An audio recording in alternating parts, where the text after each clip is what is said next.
ဝယ်မလုပ်ရတာ၅မျိုးရှိတယ်ဒါမြတ်စွာဘုရားလွန်ခဲ့တဲ့နှစ်ပေါင်း1500ကနေပြောခဲ့တဲ့ဟောခဲ့တဲ့တရားဗုဒ္ဓဘာသာဝင်တွေဟာအယောင်းဝယ်မလုပ်သင့်ဘူးမလုပ်ရဘူးလို့မလုပ်သင့်ဘူးလို့မြတ်စွာဘုရားဟောခဲ့တယ်ဘာတွေလဲလို့ဆိုလို့ရှိရင်တတ္ထဝနိစ္စလက်နဲ့အယောင်းဝယ်မလုပ်ရလက်နဲ့ဆိုတဲ့နေရာမှာလူတတ်တဲ့လက်နဲ့လူကိုသေစေတတ်တဲ့လူတတ်လက်နဲ့တွေအယောင်းဝယ်မလုပ်ရဘူးတဲ့ဘုရားမသာဝင်မြတ်စွာဘုရားဥပဒကဆိုရင်နော်တတ္ထဝနိစ္စလက်နဲ့အယောင်းဝယ် trade on weapons အဲ့ဒီပေါ်မှာအယောင်းဝယ်မလုပ်ရဘူးနောက်တစ်ခုကတတ္တဝနိစ္စလူတတဝါအယောင်းဝယ်မလုပ်ရဘူးတဲ့အခုလူကုန်ကူးတယ်ဆိုတာလေနော်မြတ်စွာဘုရားဟိုရှေးတုန်းကတည်းက2500တဲ့ဟောခဲ့တာ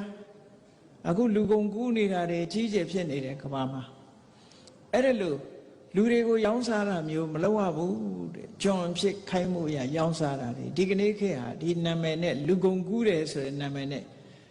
ပြောနေကြတာတကယ်ကတော့ကျွန်ဖြစ်ရောင်းစားတာပဲဘာမှမထူးဘူးလူချင်းအဲ့တော့တတ္တဝနိစ္စ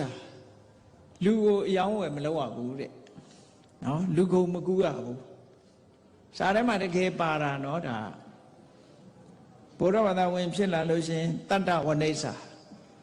လူတော်ဝါတွေကိုကုန်ကူးတာမလုပ်ရဘူးတဲ့နောက်တစ်ခုကမန္တဝနိစ္စအသားတတ်ပြီးတော့ရောင်းတဲ့ဟာမျိုးမလုပ်ရဘူးဆိုလိုတာကအသားတတ်လိုင်စင်မဆွဲနဲ့အဲ့ဒါနဲ့အယောင်းဝယ်မလုပ်နဲ့လို့ပြောတာနော်အဲ့ဒါမျိုးနဲ့အစည်းအဝါးမရှာသင့်ဘူးနောက်တစ်ခုကဘာလို့ဆိုမစ္ဆဝနိစ္စဒီမူရစေဝါအယောင်းဝယ်မလုပ်ရဘူးကြမြတ်စွာဘုရားပြညတ်ခဲ့တာတွေလောကမှာတကယ်ဟုတ်တာနော်မူရစေဝါမောင်ကိုကူးရဆိုတချို့နိုင်ငံတွေကသေဒဏ်ပေးတာလေ capital punishment သေဒဏ်ပေးတာဒီနားနိုင်ငံတွေမှာဆိုမလေးရှားတို့စင်ကာပူတို့ဆိုရင်မူရစေဝါမောင်ကိုကူးတဲ့လူဟာသေဒဏ်ပေးတာပဲသူတို့နိုင်ငံဗီဇာယူလို့ရှိရင်စာကြီးကိုရေးထည့်ထားတာ